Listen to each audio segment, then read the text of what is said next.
ગુજરાતમાં આજે છેલ્લા ઘણા સમયથી દારૂ અને ડ્રગ્સનો જે મુદ્દો ચાલી રહ્યો છે ને ખાસ કરીને વડગામના ધારાસભ્ય જિગ્નેશ મેવાણી આ સમગ્ર મામલે અત્યારે હાલ લડી રહ્યા છે। એવામાં આપણે ગઈકાલે જોયું હતું કે કોંગ્રેસ નેતા રાહુલ ગાંધી દ્વારા આ જ વાતને લઈને એક ટ્વીટ કરવામાં આવ્યું હતું, પરંતુ ક્યાંક આ ટ્વીટ છે તે મંત્રી રીવાબા જાડેજાને ખટક્યું હોય એવું લાગી રહ્યું છે અને તેમના દ્વારા આ ટ્વીટનો જવાબ આપવામાં આવ્યો છે। આ વિષયને લઈને આજના આ વિડીયોમાં વિગતે વાત કરીએ। નમસ્કાર, હું હંસિની અને તમે જોઈ રહ્યા છો નિર્ભય ન્યૂઝ।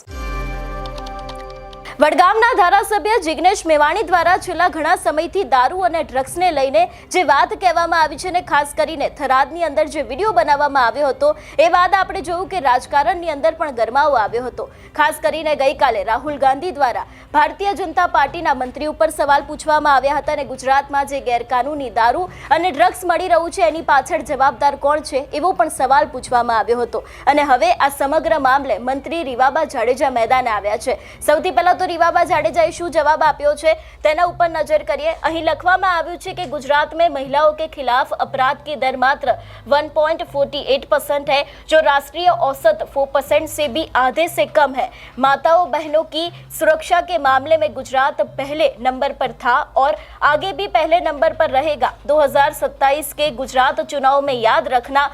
कांग्रेस सिंगल डिजिट में सिमट कर रह जाएगी एवी बात છે તે રીવાબા જાડેજા દ્વારા કરવામાં આવી છે। ખાસ કરીને અહીં જે દારૂ અને ડ્રગ્સને લઈને તો વાત કરવામાં આવી છે, પરંતુ 2027ને લઈને પણ ક્યાંક ને ક્યાંક રીવાબા જાડેજાએ રાહુલ ગાંધીને જવાબ આપ્યો છે। છેલ્લા ઘણા સમયથી આપણે જોતા આવ્યા છે કે ગુજરાતમાં જિગ્નેશ મેવાણી દ્વારા જે અત્યારે હાલ દારૂ અને ડ્રગ્સનો કારોબાર વધ્યો છે ગુજરાતની અંદર, એ વાતનો ઉગ્ર વિરોધ કરવામાં આવી રહ્યો છે ને એમાં પણ થરાદની અંદર જે જનતા રેડ કરવામાં આવી હતી ને ખાસ કરીને જે મહિલાઓ મેદાને આવી હતી ને અત્યારે પણ ઘણા બધા એવા મહિલાઓ છે, કોંગ્રેસના મહિલા કાર્યકર્તાઓ છે, દરેક લોકો કહી રહ્યા છે ને સરકારની સામે સવાલ પૂછી રહ્યા છે કે ગુજરાતમાં આ જ દારૂ અને ડ્રગ્સનો કારોબાર જે વધી રહ્યો છે એના કારણે અમારો યુવાધન બરબાદ થઈ રહ્યો છે।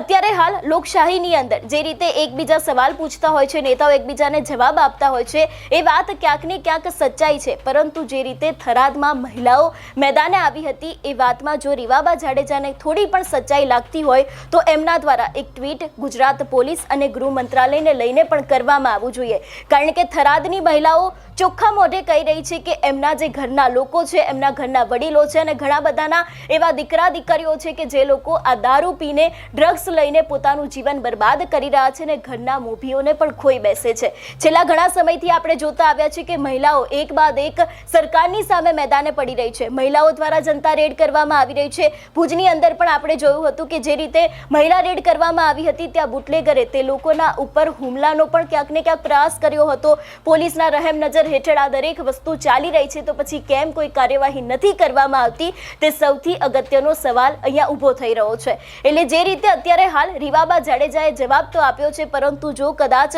થરાદનો એ વિડીયોમાં તેમને થોડી પણ સચ્ચાઈ દેખાઈ હોત તો ગુજરાત પોલીસને લઈને ને ખાસ કરીને ગૃહમંત્રીને લઈને જો કદાચ આવું એક ટ્વીટ કરવામાં આવ્યું હોત ને કહેવામાં આવ્યું હોત કે ગુજરાતનો જે યુવાધન અત્યારે હાલ બરબાદ થઈ રહ્યો છે એ શેના કારણે બરબાદ થઈ રહ્યો છે, કેમ ગુજરાતમાં ખુલ્લેઆમ દારૂ અને ડ્રગ્સ ચાલી રહ્યું છે, એ દરેકની સામે હવે કાર્યવાહી કરવામાં આવે, કારણ કે સૌ કોઈ જાણે છે કે ગુજરાતમાં ખુલ્લેઆમ દારૂ અને ડ્રગ્સ મળે છે। દરેક ભાજપના ધારાસભ્ય પણ હવે ધીરે ધીરે એક બાદ એક નિવેદનો આપી રહ્યા છે કે આની સામે કાર્યવાહી કરવામાં આવશે, પરંતુ આ ગુજરાતમાં દારૂ અને ડ્રગ્સ આવે છે ક્યાંથી, કોણ લાવે છે, તેની સામે ક્યારે કાર્યવાહી કરવામાં આવશે તે સૌથી એક અગત્યનો સવાલ છે। આશા રાખીએ કે સરકાર હવે આ દરેક લોકોની સામે કાર્યવાહી કરે અને ગુજરાતમાં જે ખુલ્લેઆમ દારૂ અને ડ્રગ્સનો કારોબાર વધી રહ્યો છે એની સામે પણ પગલાં ભરવામાં આવે। તમારું શું માનવું છે આ વિષયને લઈને અમને કમેન્ટ કરીને ચોક્કસથી જણાવજો। તેની સાથે અમારી ચેનલ નિર્ભય ન્યૂઝને લાઇક, શેર અને સબસ્ક્રાઇબ કરવાનું ભૂલશો નહીં। નમસ્કાર।